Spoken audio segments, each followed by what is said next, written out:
sistem ICAM1, LFA1 bersama beberapa sistem lain akan kita namai sebagai sinyal 2. Kenapa demikian? Karena juga dia akan memberikan isyarat ke dalam sitoplasma dari sel T tadi. Bila sinyal 1 dan 2 itu sudah ada, maka keduanya akan saling mendekat. Ini adalah peristiwa submembran, ya, yang akan mencetuskan berbagai reaksi di dalam sel, dan peristiwa ini kita namai sebagai sinaps imunologi dengan analogi pada sinaps neuron, antar sel neuron. Ya. Nah, dengan adanya sinaps imunologi ini, sel T akan memberikan tanggapan yang khas, yang spesifik terhadap antigen yang bersangkutan, maka timbullah imunitas spesifik. Kalau antigennya adalah antigen aku, self, maka imunitas spesifik akan ditujukan kepada antigen aku atau self tadi, dengan segala konsekuensinya. Ya, ini hipotesis kita. Bila SI, sinaps imunologi itu tidak terbentuk, maka imunitas spesifik tidak akan muncul untuk antigen yang kita bicarakan ini.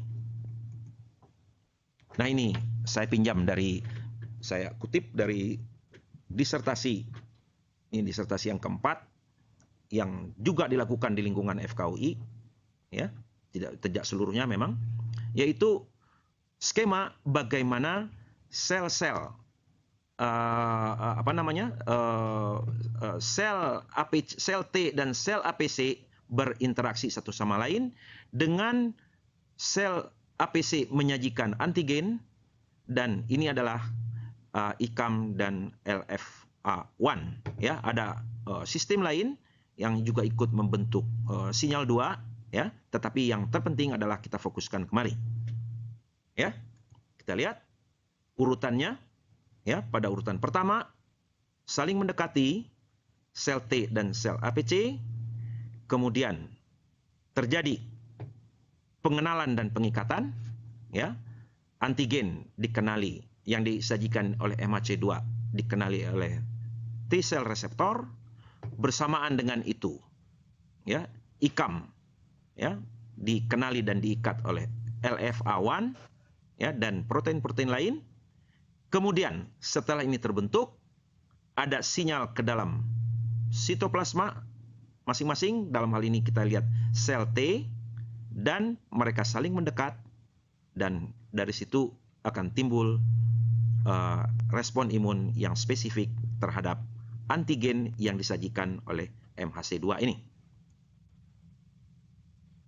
Nah, hipotesis kita, bila translokasi atau pergeseran sinyal 1, yaitu kompleks antigen yang kita bicarakan, MHC2 dan CD4, dan sinyal 2, yaitu kompleks ICAM 1 integrin atau LAF tadi, kita hambat translokasinya, maka ekspresi imunitas spesifik terhadap antigen yang bersangkutan akan dihalangi atau tidak ada.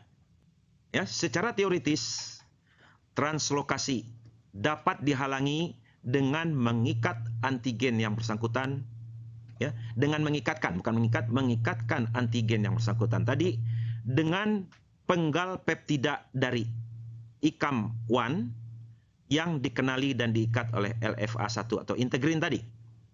Ya, masalahnya adalah cara bagaimana. Ya.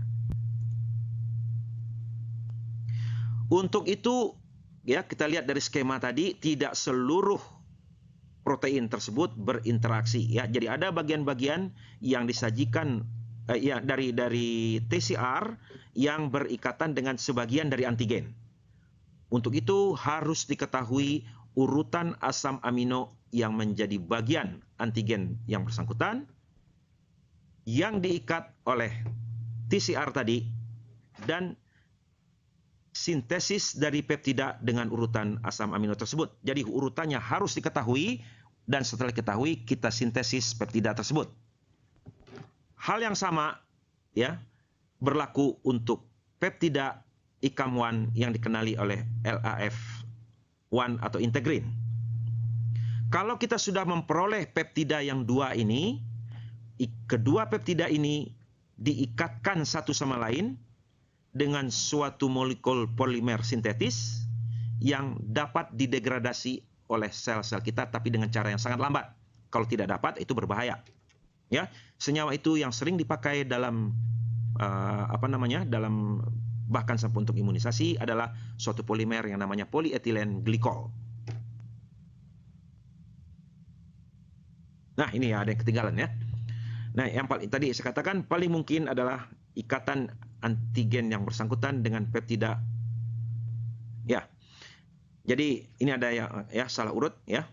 Paling mungkin ikatan antigen yang bersangkutan dengan peptida ICAM1 diikatkan satu sama lain dengan senyawa yang tidak atau sukar dipotong oleh enzim. Ya, ini kita lihat di sini, ya, yang terjadi seperti ini, yang atas ya, yang normal, ya. Kemudian ini terjadi respon imun.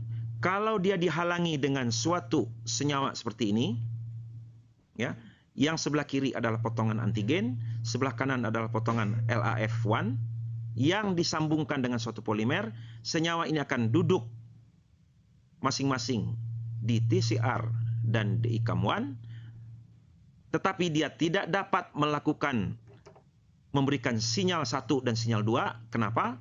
Karena dihalangi oleh senyawa ini yang tidak dapat atau sukar didegradasi. Akibatnya, sinaps imun tidak terbentuk dan respon imun dari sel T tersebut tidak muncul.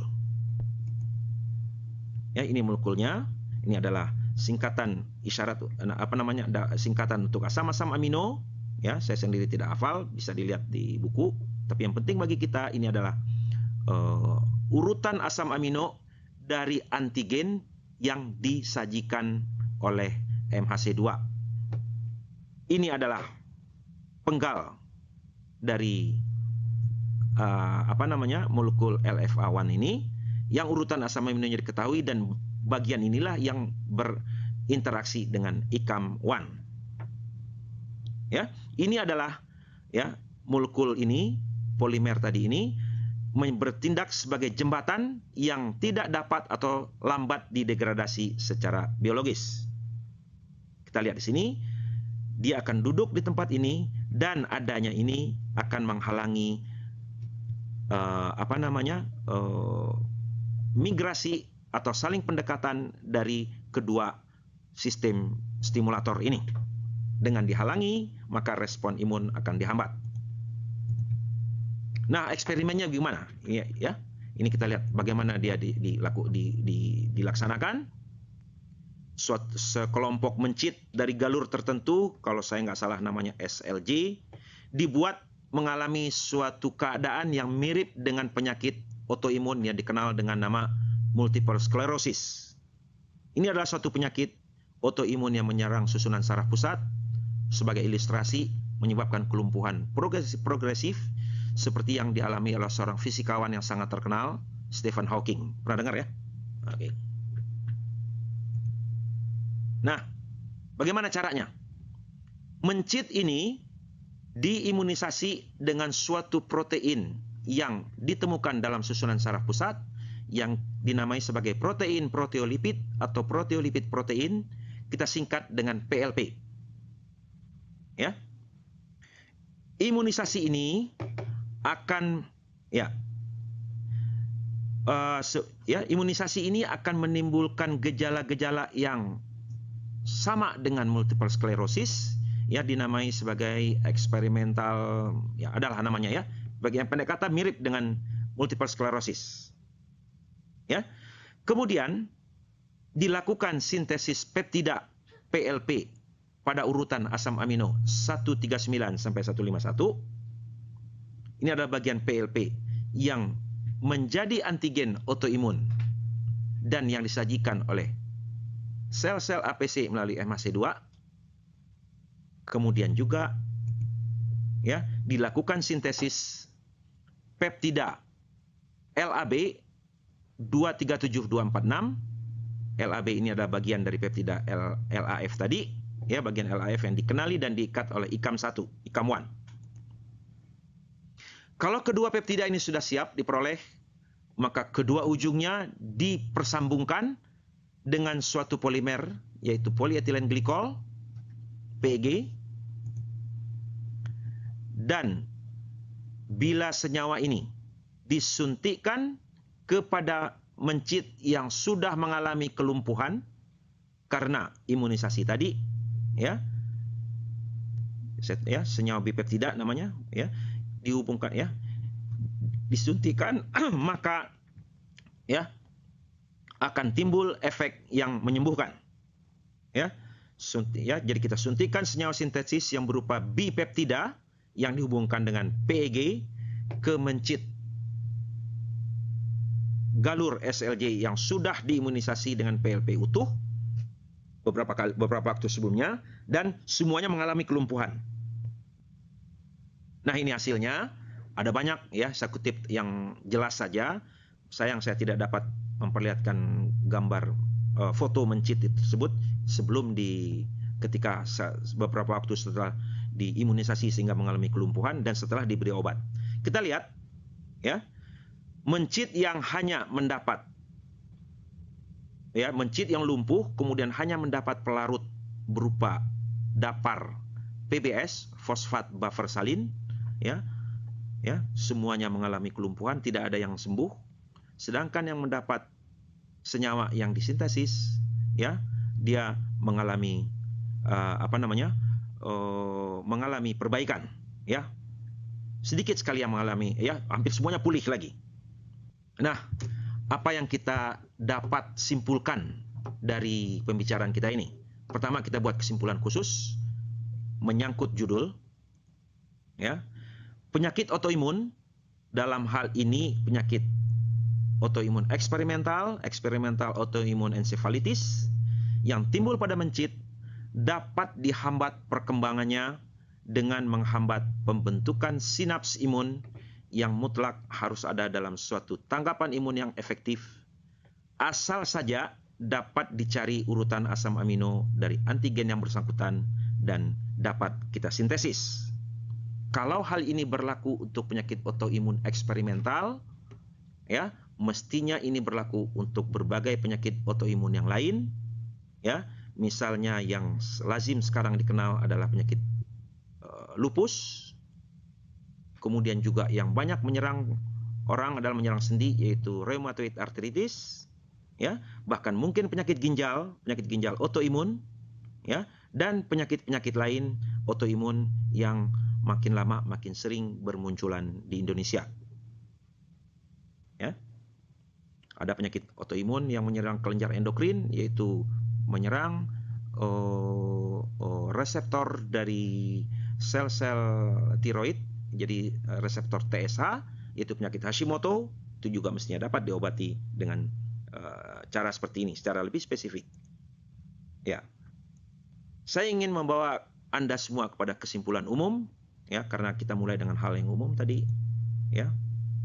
Pengetahuan dari ilmu kedokteran dasar atau ilmu biomedik seperti biologi sel, biologi molekul, biokimia bukanlah pengetahuan abstrak yang ada di awang-awang, ya. Itu salah sekali kalau kita punya kesan seperti itu, ya. Nah, kemungkinan yang ditawarkan pengetahuan ini sebenarnya sangat praktis, konseptual. Kita lihat tadi bagaimana obat dikembangkan berdasarkan konsep yang sangat jelas, terarah, ya, jelas, relevan, ya. Kita langsung mengobati penyakit, kausatif sifatnya, ya, tidak simptomatik, dan straight to the point, langsung pada inti masalah, dan bersifat problem solving, menyelesaikan masalah. Kalau kita mengabaikan hal ini, maka kita akan berada pada ketertinggalan yang sangat jauh dan ketergantungan yang sangat tinggi dalam bidang kedokteran dan kesehatan. Saya katakan hal ini karena belum beberapa tahun yang lalu untuk menangani virus SARS dan virus flu burung, kita harus mengirimkannya ke luar negeri. Tenaga untuk itu ada di Indonesia, tapi kita tidak pernah menyadari.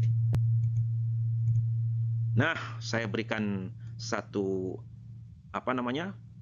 tawaran kepada Anda, ya, bila berminat lebih lanjut, ya, silakan mulai dengan belajar melakukan penelitian untuk skripsi esket Anda di berbagai laboratorium departemen biomedik, artinya departemen ilmu kedokteran dasar yang ada di lingkungan kita. Oke, saya rasa itu. Terima kasih. Assalamualaikum warahmatullahi wabarakatuh. Cukup menarik presentasi kali ini. Kita mencoba untuk memberikan kesempatan beberapa pertanyaan yang masuk. Sekali lagi saya akan coba panggil Unhas. Unhas, apakah ada koneksi? Halo, ya, Unhas? Halo, Unhas. Ya. Ya. Suara Anda cukup baik di sini. Suara kami dapat terdengar dengan baik di sana, Bapak? Iya, Pak. Kedengaran suaranya dari sana baik. Oke, baik. Terima kasih. Baik, kami akan memberikan satu dulu pertanyaan dari Unhas. Kalau ada, tolong disampaikan. Maaf Pak, dari Unhas tidak ada pertanyaan. Belum ada pertanyaan. Ini lagi. Ya. Oke, ya, tapi saya lihat sudah cukup padat yang hadir ya dibanding yang tadi baru mulai masuk kosong. Ya, baik. Teman-teman dari UNAN, Universitas Andalas. Halo. Halo. Halo teman dari Andalas, Universitas Andalas. Bisa terdengar dengan baik? Ya, tampaknya masih ada masalah. Universitas Tanjung Pura, apakah suara kami terdengar dengan baik? Halo? Apakah teman-teman di Untan bisa mendengar presentasi dengan baik?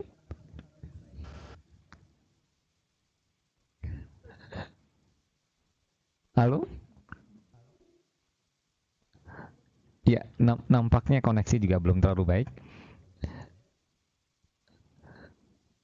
Halo? Ya. Tidak apa-apa, sambil menunggu perbaikan. Halo? Ya? Unan?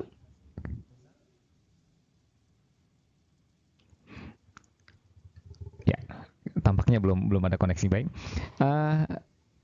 Kita coba beralih ke mahasiswa S1 di bagian anatomi.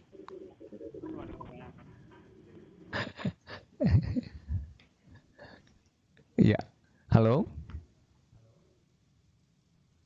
Ya, ini Untan ya? Yang atas Untan. Halo Untan. Halo. Mohon tanggapan suaranya. Oh, kami bisa mengikuti dengan baik dari tadi. Oh iya, bagus. Kami juga mendengar suara dengan baik. Apakah ada pertanyaan dari Untan? Terima kasih, Pak. Ya. Ada yang mau ditanyakan?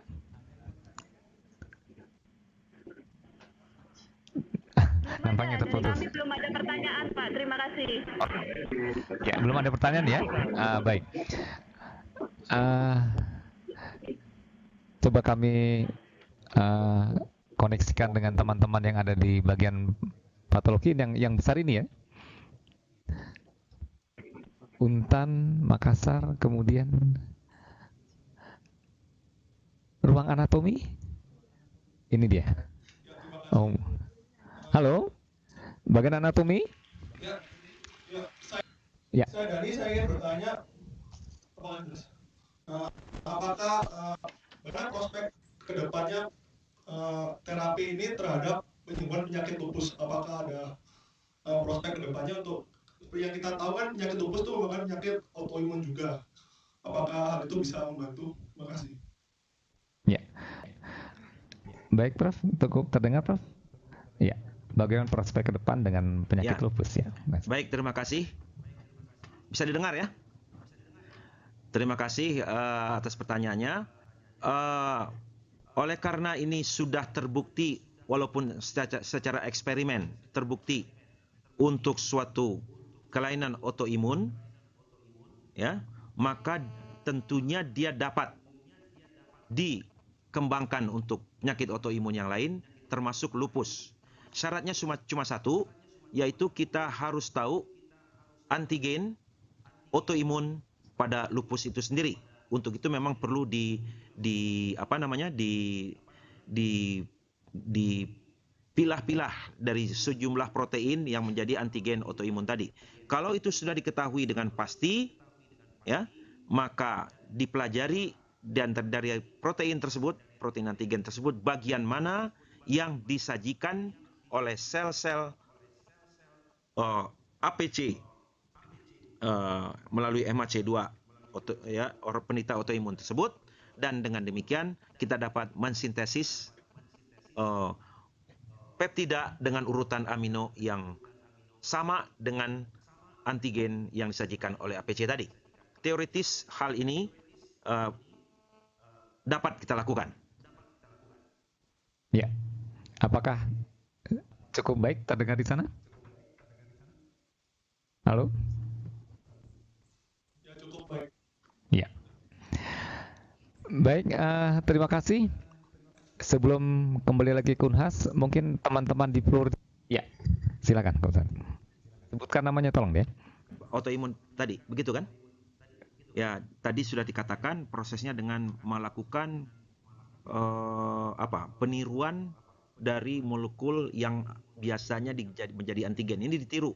Jadi semacam apalah ya? Terapi mimikri barangkali ya istilahnya ya. Nah, tetapi yang lazim selama ini, autoimun itu diatasi dengan memberikan obat-obatan imunosupresor. Ya, obat-obatan imunosupresor bisa steroid, bisa bahkan kalau tidak bereaksi bisa diberikan sitostatika, ya. Tetapi dengan segala konsekuensinya. Kalau sitostatika tentu ya itu pada tahap akhir ya. Sel-sel yang bertumbuh cepat akan kena. Tapi kalau steroid kita berikan, maka sel-sel imun saja yang kena. Tetapi tidak spesifik. Konsekuensinya orang ini akan menjadi mudah sekali, rentan sekali terhadap infeksi. Karena yang diserang tidak hanya sel-sel autoimun, tetapi sel lain yang tidak, sel-sel imun lain yang tidak berdosa, yang tugasnya justru diperlukan. Itu, ya. Jadi orang mencoba menghindari hal-hal seperti itu. Bisa dengan cara lain, tadi saya katakan juga eksperimennya sekian tahun yang lalu di FKUI ini, yaitu dengan menggunakan liposom tadi. Itu eksperimen yang sangat menarik juga, ya. Steroid tadi dimasukkan, ya. Ini tetap menggunakan steroid, dimasukkan ke dalam liposom, dan dengan demikian liposomnya ditiru yang sangat mendekati sel-sel limfosit, yang kena hanya itu. Tapi ini tetap ada side effect-nya terhadap sel-sel imun yang diperlukan, bukan yang autoimun, bukan hanya yang autoimun. Kemudian yang kedua, tadi saya sampaikan bahwa memang pemberiannya hanya satu kali. Yang diberikan beberapa kali adalah imunisasi dari PLP tadi. Imunisasi kan diberikan minimum 2 kali ya, dalam rangka memastikan timbulnya imunitas spesifik terhadap PLP yang juga ada pada susunan saraf pusat. Itu yang diberikan beberapa kali dalam rangka memastikan timbulnya PLP tadi. Kalau enggak ya susah juga, kita nggak tahu indikatornya. Indikator yang paling mudah adalah dengan melihat lumpuh, itu benar-benar artinya sudah autoimunnya sudah timbul. Saya kira, apakah sudah menjawab barangkali?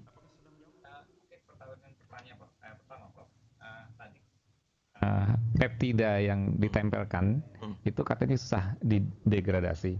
Oh ya, ya. Kemudian apakah ini ada efek samping kalau dia kemudian tetap okay, utuh? ya. Jadi begini ya, logikanya adalah kita menghalangi terbentuknya sinaps imun. Sinaps imun terjadi kalau terjadi translokasi dari sinyal 1 dan sinyal 2. Kalau sinyal 1 dan sinyal 2 tertranslokasi, maka ada sinyal ke dalam sel T untuk melanjutkan respon imunnya sampai respon imun itu efektif. Ya. Nah, cara menghalangi translokasi ya diberi aja penghalang di situ. Diberi ikatan senyawa dengan ikatan kimia yang kalau kita beri peptida, sudah pernah oleh penelitinya diberi peptida itu protein ya, maka dia akan didegradasi oleh enzim. Nah, diberi senyawa yang bukan peptida. Itu adalah pertanyaan yang baik sekali ya. Kalau tidak didegradasi, berapa lama dia bisa ada di situ? Pertama harus kita ingat bahwa polyethylene glycol ini memang senyawa polimer sintetis ya, tetapi sudah banyak dipakai untuk pengobatan dan imunisasi. Ya, misalnya dalam pengobatan hepatitis, ya, pengobatan hepatitis dengan menggunakan interferon itu diberikan dalam bentuk terangkai dengan polyethylene glycol. Ya, tentu ya dalam percobaan ini tujuan utamanya adalah menguji model benar nggak nih? Benar nggak bahwasanya logika menghalangi terbentuknya sinaps itu akan menghalangi ekspresi autoimun. Ternyata betul. Kalau ini berjalan, maka tentu adalah masalah kedua mencari, namanya istilahnya itu adalah spacer itu ya, molekul yang merangkaikan dua bagian tadi itu ya, spacer tadi, mencari molekul seperti itu yang mestinya adalah biodegradable. Itu betul. Ya, tetapi tentu fokus utama di sini adalah menguji gagasan. Bisa dipahami? Oke, jadi memang tidak ada pertanyaan ya? Ya, baik. Saya kembali ke forum yang ada di sini. Apakah ada kembali mengajukan beberapa pertanyaan tentang topik tadi? Oh ya, ya silakan. Tolong sebutkan nama deh. Baik, ini ada. Ya, pakai itu deh. Assalamualaikum warahmatullahi wabarakatuh. Nama saya Gusti, mahasiswa tingkat 1 Fakultas Kedokteran Universitas Indonesia, dan saya ingin menanyakan suatu hal kepada Profesor. Di sini kan tadi Profesor telah menyebutkan mengenai liposom dan bagaimana cara kerjanya yang spesifik kepada suatu sel. Nah, di sini yang ingin saya tanyakan adalah bagaimana mekanisme dari pemasukan liposom tersebut ke sel yang dituju. Karena seperti yang kita ketahui bahwa di sini membran fosfolipid bilayer itu dimiliki tidak hanya pada sel target saya, tapi dimiliki oleh semua sel yang memiliki membran. Jadi yang ingin saya tanyakan itu tadi yaitu mekanisme pemasukan liposom ke dalam sel target. Terima kasih. Ya, terima kasih. Memang itu adalah salah satu kekurangan atau masalah pada liposom, ya. Tetapi selalu diusahakan untuk membuat susunan dari lipid yang akan digunakan itu semirip mungkin dengan sel sasaran, karena pada dasarnya memang ada perbedaan-perbedaan kecil antara sel-sel sel-sel yang antara berbagai sel yang satu dengan yang lain. Tapi memang perbedaan itu tidak terlalu tajam, ya. Tidak misalnya seperti perbedaan yang dapat dilakukan oleh imunotoksin tadi atau yang memanfaatkan interaksi protein ligan, ya. Tetapi dalam beberapa hal, ya, apalagi kalau pemberiannya dilakukan secara topikal, ya, itu ternyata berjalan dengan efektif, ya. Saya ambil contoh adalah obat yang membunuh jamur yang ada dalam sel, ya. Itu obat itu sukar, ya, sukar untuk dibuatnya dan biasanya toksik. Sukar untuk diberikan, maaf, biasanya toksik, dan pemberian melalui liposom ternyata satu meningkatkan efektivitas daripada obat tersebut, dan yang kedua menurunkan dosis. Dengan sendirinya kalau dosisnya turun, maka dia akan menjadi efek sampingnya, artinya sel-sel yang tidak kena jamur itu tidak akan terganggu, ya. Apalagi pemberiannya itu adalah secara topikal, ya. Itu yang berkembang sekarang ini, dan barangkali perlu ditambahkan juga bahwa penggunaan liposom ini sudah sampai kepada tahap yang lebih sudah sampai pada tahap praktis, ya, sudah ada dikomersialkan orang, ya. Misalnya orang sekarang mencoba untuk menyampaikan protein tertentu. Kita tahu protein itu tidak diserap utuh demikian, tetapi dipenggal-penggal dulu jadi asam amino baru diserap, ya. Kalau sudah jadi asam amino, ya efeknya sebagai misalnya enzim kita berikan, itu tidak ada. Tetapi dengan cara seperti ini, maka kita dapat misalnya memberikan hormon yang secara kimia berupa suatu senyawa peptida yang kalau kita berikan secara oral dia akan hancur, tapi kalau kita berikan dalam bentuk liposom, maka dia akan berfusi dengan sel-sel endotel dan masuk ke dalam darah. Misalnya contoh paling mudah untuk itu adalah insulin, ya. Keberatan menggunakan insulin, walaupun yang berasal dari produk bioteknologi rekombinan yang sama dengan manusia, dia harus diberikan dengan suntikan, ya. Nah, kalau dia dapat diberikan melalui oral dengan cara seperti ini, maka itu akan sangat nyaman dan sangat meningkatkan kepatuhan berobat daripada orang tersebut. Kami masih mengharapkan beberapa pertanyaan dari teman di Untan. Halo, Tanjung Pura.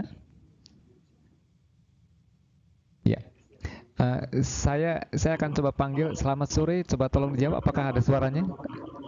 Terima kasih. Tampaknya masih intens mengikuti acara ini. Ya, coba teman-teman di Untan, mungkin ada beberapa pertanyaan akan diajukan. Ya, kami masih menunggu. Assalamualaikum warahmatullahi wabarakatuh. Waalaikumsalam. Selamat sore. Saya Rabi Mufiantono, mahasiswa tingkat 1 FK Untan. Yang ingin saya tanyakan, di sini disebutkan bahwa untuk mencegah terbentuknya sinapsi imunologi, kita membutuhkan suatu senyawa polietilen glikol yang berdegradasi lama. Yang ingin saya tanyakan, bagaimana mekanisme dilakukan oleh tubuh untuk mengekspresi zat ini? Terima kasih. Assalamualaikum warahmatullahi wabarakatuh. Maaf, kalimat terakhirnya agak kurang jelas. Mohon sekali kalimat terakhirnya. Apakah? Ya. Sebenarnya bagaimana zat tersebut diekspresikan oleh tubuh? Dan ingin tahu bahwa polietilen glikol itu merupakan zat yang berdegradasi yang lama. Terima kasih. Apakah cukup jelas? Saya kira barangkali sama dengan pertanyaan mahasiswa siapa tadi, ya, Nila, ya.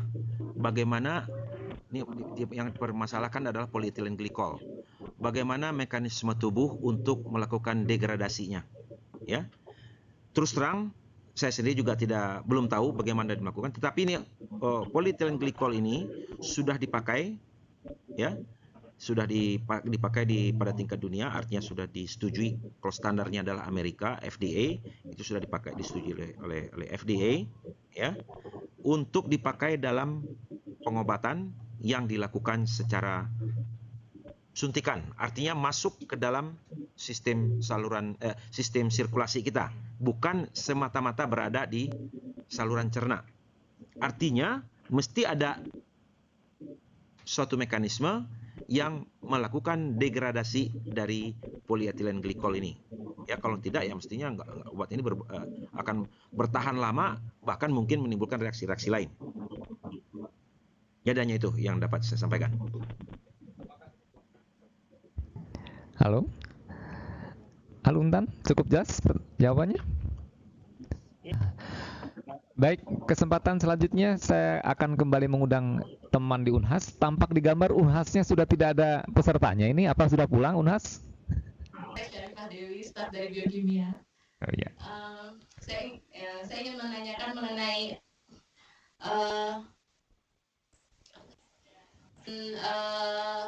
obat dengan cara liposom. Kemudian liposom itu kan lipid bilayer, ya. Bagaimana itu bisa kemungkinan akan Jadi pertama memang saya jawab semua sel mempunyai lipid bilayer.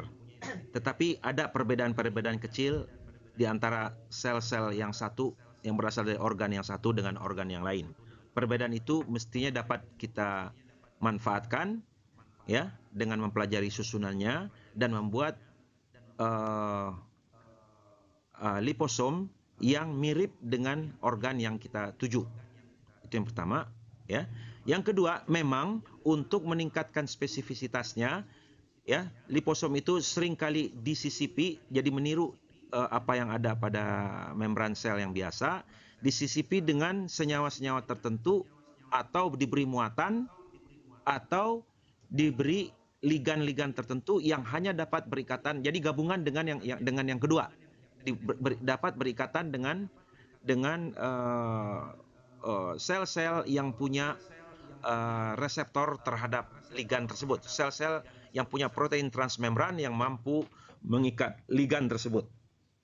Itu yang ya memang ada hal seperti itu, ya. Kemudian yang tentang pemberiannya, ya. Untuk obat yang akan bekerja diperlukan hanya ditransfer di dalam darah, ya. Itu mestinya dapat diberikan melalui oral, tetapi untuk yang ditujukan kepada pada sel-sel tertentu yang saya tahu itu diberikan melalui suntikan. Ya, memang tidak dapat menghindari suntikan karena kalau diberikan melalui oral bisa jadi si liposom tadi akan fusi dengan sel-sel endotel dan dia akan melepaskan isinya di tempat yang tidak dikehendaki. Itu barangkali jawabannya. Ya, cukup terang dan baik ya. Iya. Tadi ada beberapa teman yang di floor ini akan bertanya. Kami persilahkan. Tolong sebutkan namanya. Saya Ani dari Parasitologi UI. Prof, presentasinya menarik sekali, terutama mengenai modulasi dari sistem imun yang ketiga. Tadi Prof telah menjelaskan mengenai terapi dalam penyakit autoimun. Kurang satu lagi, tadi Prof belum menjelaskan mengenai bagaimana memodulasi untuk terapi penyakit hipersensitivitas, apa yang akan dilakukan. Kemudian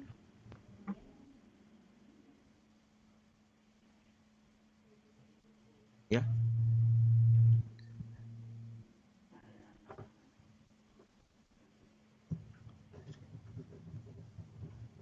Kok mana?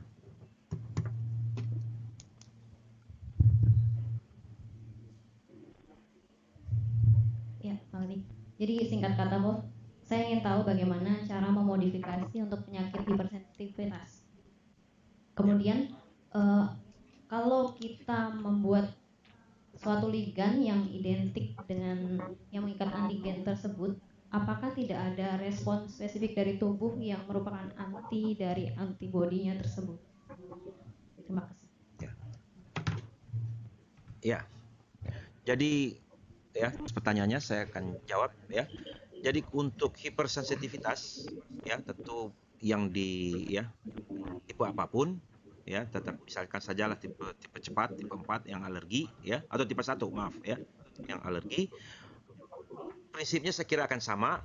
Kita harus tahu dulu sel antigen secara sangat spesifik ya, di antara sekian banyak alergen itu apa, terhadap apa orang tersebut alergi, dan kemudian harus diketahui juga di antara dari bagian molekul antigen tersebut bagian mana yang bersifat antigenik atau epitop dari antigen tersebut. Kalau itu diketahui ya, menurut pendapat saya dengan logika yang sama kita dapat menghentikan ekspresi atau pemunculan fenomena hipersensitivitas terhadap antigen yang bersangkutan. Tetapi saya kira ini ya, saya belum tahu nih apakah sudah pernah dicoba orang atau belum, tapi logikanya mestinya begitu. Kemudian yang kedua, buat saya kurang jelas nih ligan, bisa diulangi? Ya, tolong diulangi pertanyaan keduanya. Mungkin maksudnya apakah mengeluarkan zat anti terhadap peptida sintetis dulu? Itu secara teoritis bisa terjadi ya. Tetapi masalahnya begini. Katakan misalnya kita akan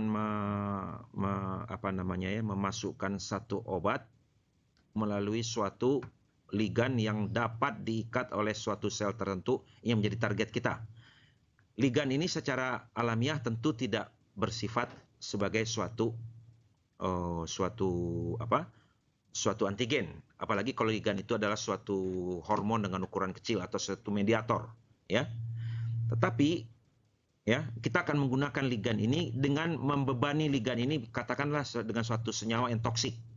Karena kita ingin membunuh sel yang menyimpang yang kebetulan punya reseptor itu. Ya.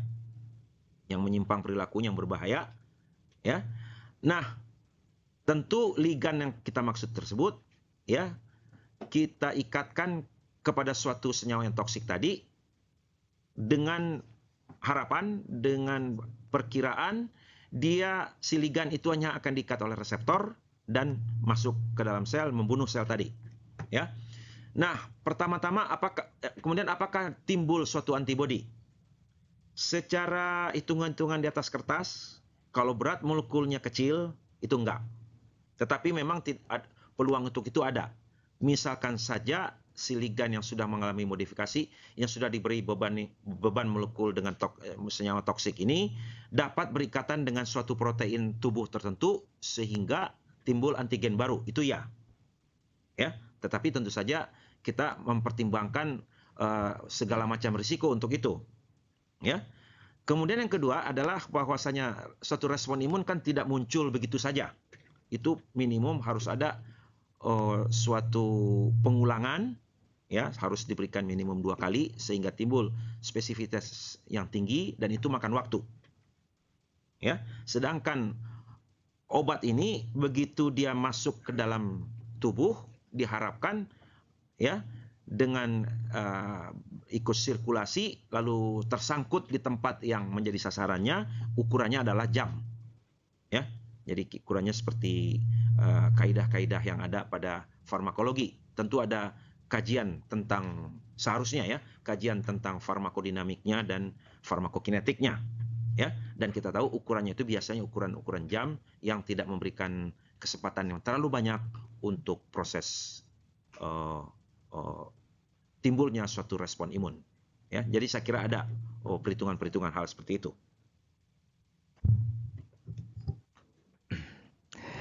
Ya, baik.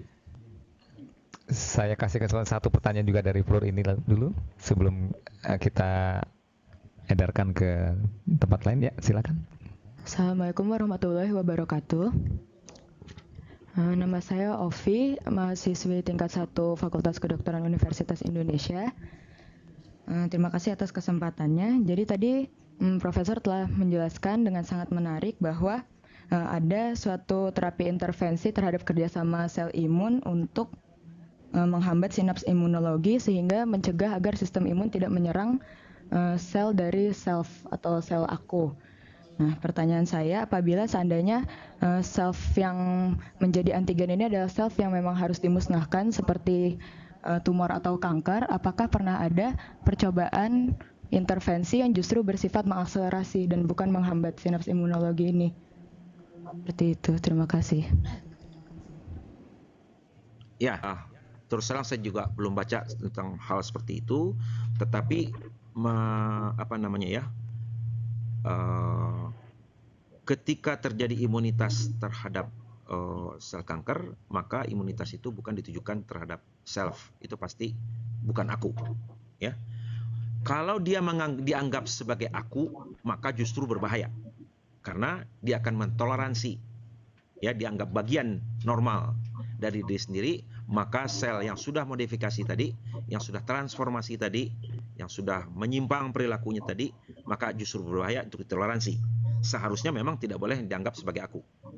Ya, jadi, nah, untuk hal yang seperti ini, ya, pertama, ya orang mempelajari justru kenapa justru timbul toleransi terhadap kanker. Ini adalah sebenarnya dalam permulaan kuliah imunologi biasanya selalu disebutkan bahwasanya imunologi itu tidak hanya berurusan dengan kekebalan terhadap infeksi, tetapi misalnya terhadap kita tahu terhadap kehamilan. Kok benda asing sedemikian besar, 50% materi genetiknya adalah asing, kok bisa tahan 9 bulan? Itu adalah pertanyaan besar. Ya. Di pihak lain kanker. Ya. Kanker yang harusnya dibuang, harusnya ditolak, kok malah ditoleransi. Nah, fenomena-fenomena seperti ini adalah aspek-aspek imunologi yang harus dipelajari secara luas ya, secara luas dan dalam. Tetapi tidak dapat ditoleransi sebagai aku. Ya, begitu ada perubahan, ya itu adalah salah satu fungsi dari sel yang selalu memindai tubuh kita ini tiap saat, yaitu sel NK. Ya, setiap saat sel NK itu mestinya bekerja. Apakah ada di antara sel-sel yang jumlahnya triliunan ini ada yang mengalami perubahan perilaku? Kalau ada, biasanya dia akan langsung membunuh. Biasanya langsung membunuh. Kalau tidak dibunuh, maka ini adalah toleransi. Toleransi adalah fenomena lain, sisi lain atau kutub lain atau antipoda lain dari fenomena imun. Karena baik seperti juga imunitas, toleransi punya dua hal, yaitu spesifik seperti imunitas spesifik dan punya punya fenomena primer dan sekunder. Ya. Tapi ini adalah benar-benar bertolak belakang dengan fenomena imun yang bertolak belakang dengan imun itu sendiri. Ya. Itu yang dapat saya jawab.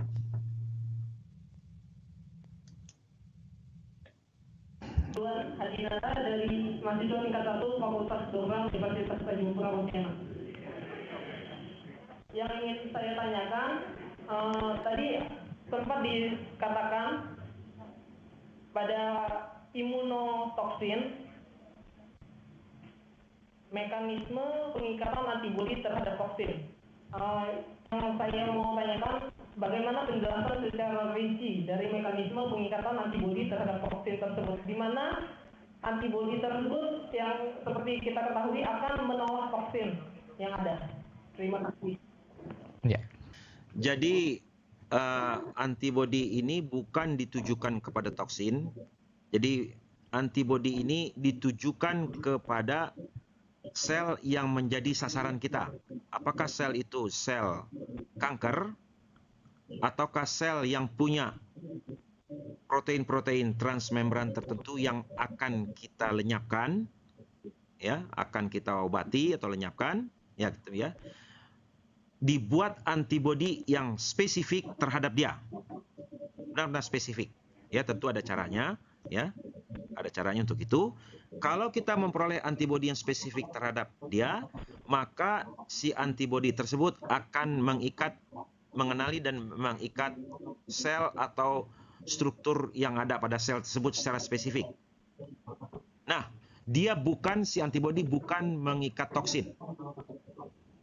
Ya. Kalau dia mengikat protein integral, maka dia dapat masuk ke dalam sel sasaran. Nah, masuknya dia ke dalam sel sasaran ini dimanfaatkan dengan mengikatkan antibodi tersebut ke suatu senyawa yang bersifat obat atau bahkan bersifat toksik. Ya, bersifat toksik misalnya katakan saja obat anti kanker yang tergolong sitostatika. Ya. Kalau sitostatika diberikan demikian saja, maka dia akan menyerang seluruh sel dan memberikan dampaknya pada semua sel normal ataupun tidak yang mempunyai pergantian atau turnover yang cepat. Sehingga kita lihat orangnya menjadi rambutnya rontok, nafsu makannya kurang, ya, muntah-muntah karena mukosa ususnya yang berganti cepat itu mengalami gangguan. Nah, untuk menghindari hal ini, maka si obat anti kanker tersebut diikatkan dengan suatu antibodi yang ditujukan kepada sel kanker tadi.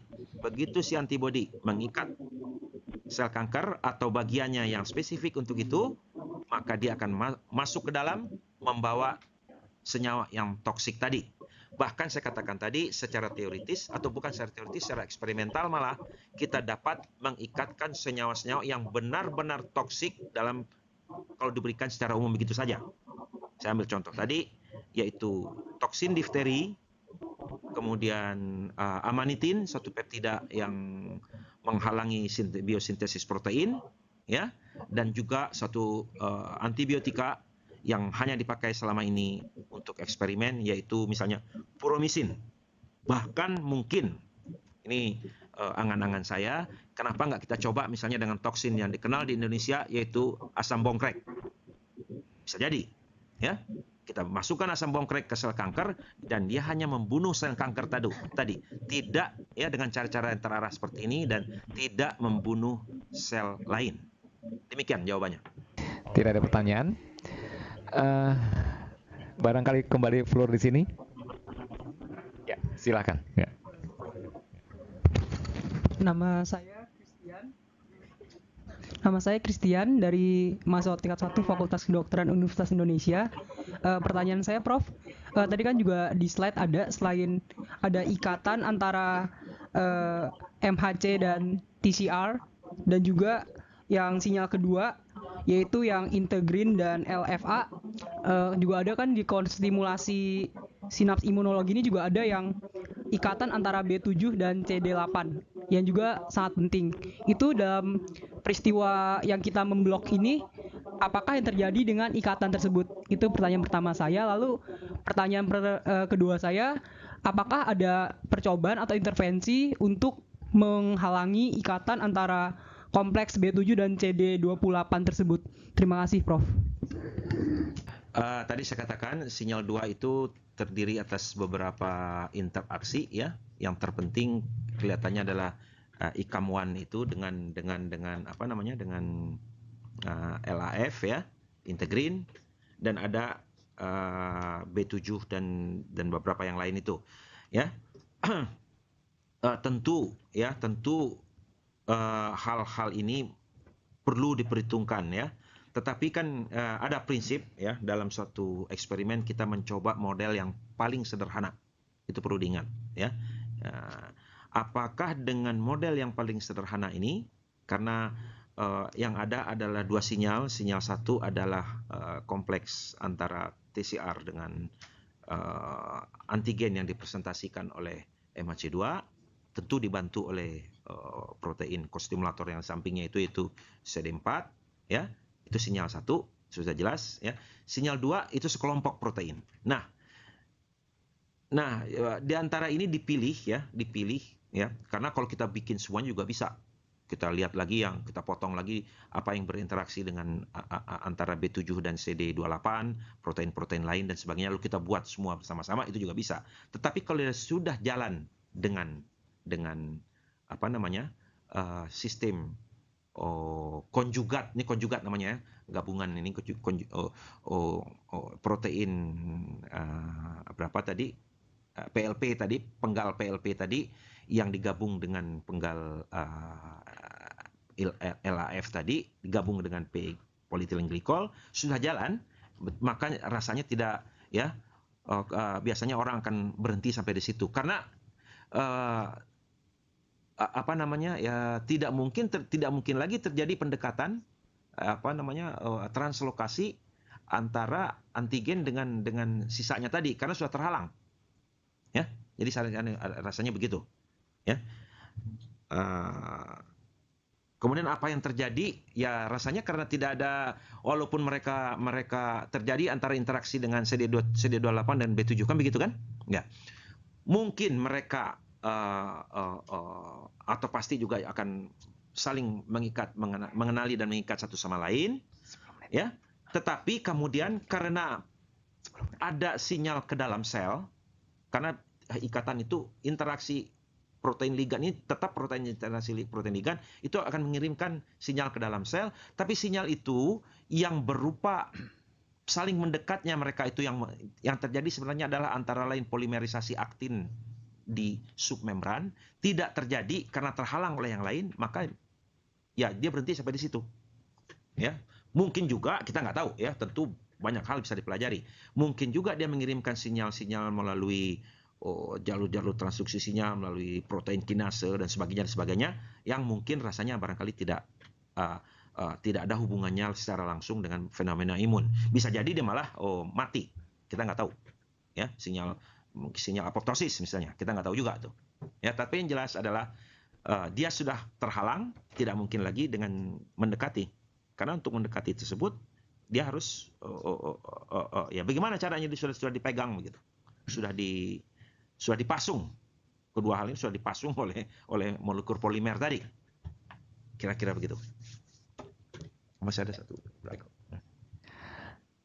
ya, ada satu tadi masih ada, boleh satu pertanyaan kembali di ruang. Ya, silakan.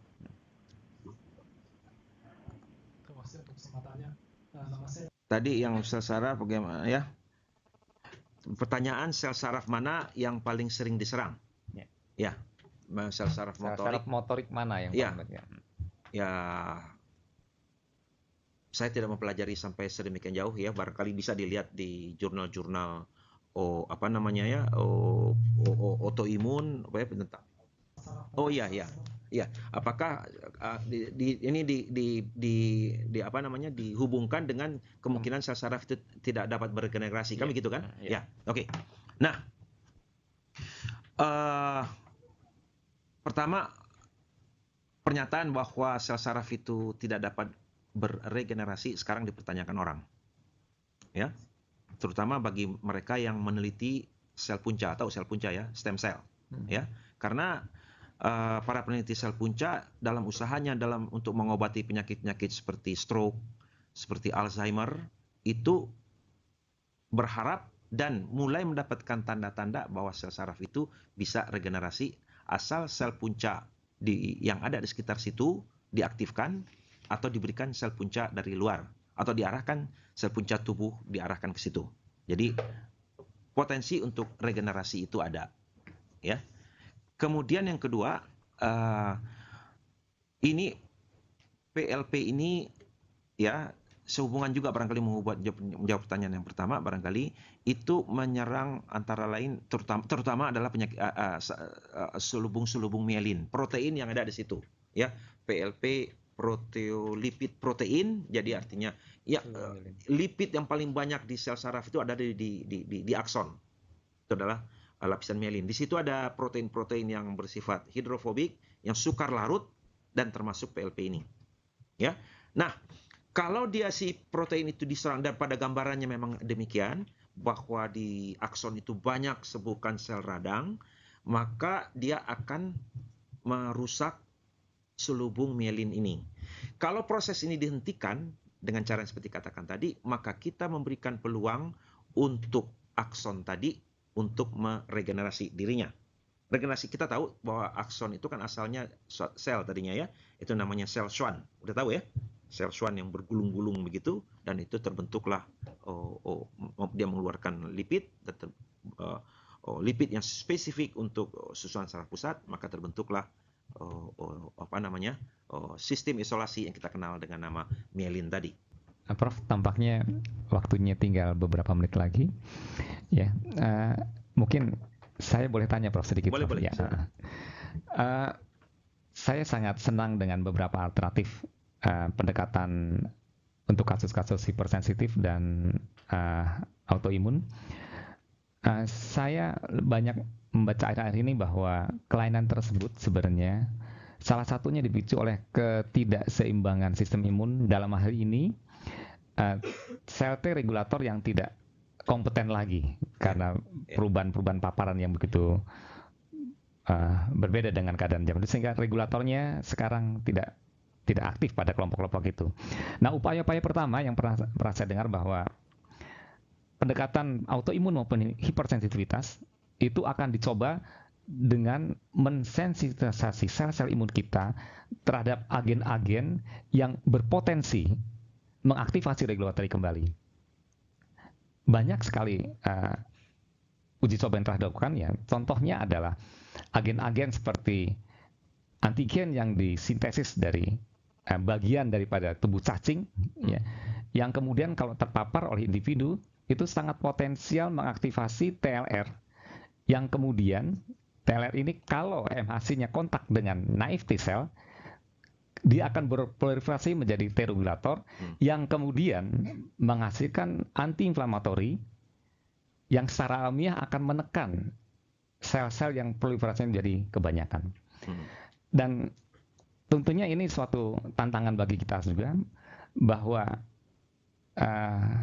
pendekatan yang Prof paparkan hari ini adalah pendekatan yang kemudian yang saya perkirakan akan bergerak lebih cepat. Karena dia begitu peptida itu ditempelkan, proliferasi tidak terjadi, gitu ya. Tentunya ya tidak tahu dampaknya kalau itu digunakan dalam jangka waktu lama, gitu. Jadi bagaimanapun ini suatu alternatif pengobatan yang sangat menjanjikan, sehingga mungkin kedua paham tadi mengaktifasi regulatori atau menyetop proliferasi menjadi kandidat-kandidat yang baik untuk ke depan kita pelajari. Karena waktunya sudah habis, Prof. Jadi acara diskusi stadium generali bidang kedokteran ini kami akhiri, dan saya mengucapkan banyak terima kasih kepada sponsor tunggal acara ini, Prof. Disponsori oleh FKUI, ya. Jadi sekali lagi selamat untuk FKUI. Mudah-mudahan ke depan FKUI lebih dapat selamat, dan saya ucapkan Assalamualaikum warahmatullahi wabarakatuh dan selamat sore.